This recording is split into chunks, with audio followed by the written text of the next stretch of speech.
For millions, that first glorious sip of hot coffee each morning is nothing short of bliss. The rich aroma, the bold flavor, and of course, that all-important caffeine kick to get you going. In fact, coffee is one of the most popular beverages on the planet, with the average American adult downing just over 3 cups per day. But before you brew up another pot, you'll want to learn about some surprising downsides of making coffee a daily habit. While coffee may jumpstart your brain first thing in the morning, it could also be throwing your digestive system for a loop. That's because coffee, even in moderate amounts, can increase stomach acid production and relax the esophageal sphincter muscles. This can worsen acid reflux and allow harsh stomach acids to sneak back up into the esophagus. In one study, people who drank just a single cup of coffee experienced a staggering 25% increase in stomach acid production. Coffee has also been found to stimulate total motility and make you need to, well, go more often. Too much coffee can disrupt the balance of your gut microbiome as well. Researchers in Russia found that heavy coffee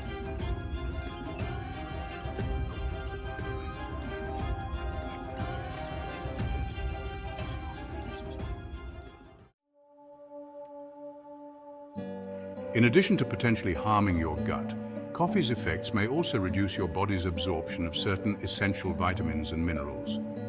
This beverage contains compounds called tannins that can bind to nutrients like iron, calcium, zinc, and magnesium, inhibiting your ability to use them properly.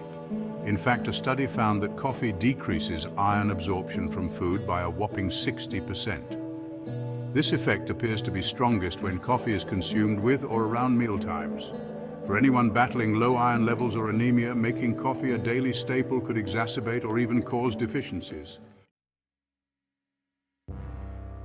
Of course, most of us are familiar with coffee's stimulant effects thanks to its caffeine content, but did you know decaf coffee contains small amounts of caffeine too?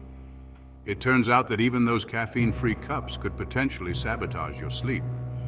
One study analyzed the effects of giving people a placebo, 200 milligrams of caffeine, about 2 cups of coffee, or 4 milligrams of caffeine, a typical decaf serving. Those consuming the decaf coffee still experienced sleep disturbances compared to the placebo group. The culprit?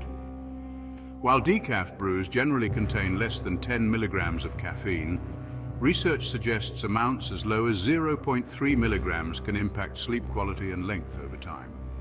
So if you're having trouble getting restorative shut-eye, ditching the daily decaf may help. Coffee has also been linked to higher risks of headaches, migraines, and insomnia in research, all stemming from its effects on brain chemistry. And while coffee itself is not a significant source of calories, many popular add-ins like creams, syrups, and sugars can quickly turn your brew into a diet disaster. There are even studies connecting higher coffee intake to increased osteoporosis risk over time. This may be due to coffee's aforementioned effects on calcium absorption coupled with its mild diuretic properties. For most healthy adults, a cup or 2 of coffee per day is generally not an issue. But if you're drinking much more than that, especially on an empty stomach, you may be inadvertently harming processes like nutrient absorption, sleep quality, and gut health. While the caffeine boost can be nice, it's wise to be mindful of overdoing this stimulant beverage. And if you're experiencing any troubling symptoms like reflux, insomnia, or bathroom woes, ditching the daily coffee habit may provide relief. At the end of the day, your body will let you know if it's time for a coffee break.